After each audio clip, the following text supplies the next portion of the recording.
dad iscaashaqoo jiran oo laba doc kala jira oo dareen isugu jiro mid waliba dacdiisa diif iyo xanuun qabo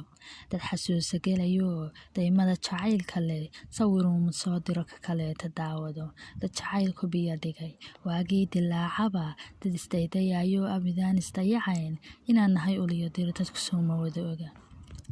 deeqeen naftaydow dugsi caashaqaygow dananow midkaygow alla isku keendaa darka xaasid badane degnaanyaanu kaa helin waa iga dardaaranayuu ku doosan abidka anna waan duceeyey alloyeena kala dudin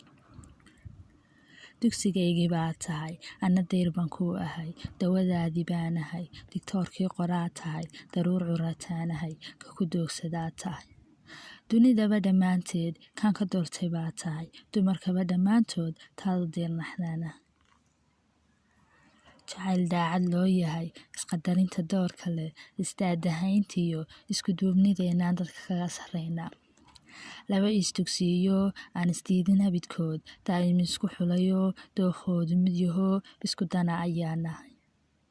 dirka xaasid badane degnaanyaanu kaa helin waa iga dardaarane yuu ku doosan abidka anna waan duceeyey alloyeena kala dudin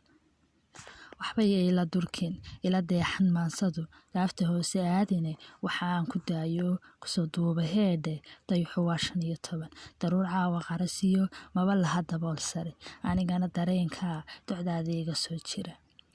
qalbi daacadaa ku leh dadkan kuugu jecelahay nafku doorataa tidhi darta baan u noolahay dunidaba dhammaanteed dayax nuuriyaa tahay dahabkaa la doonee dadku raadshabaa tahay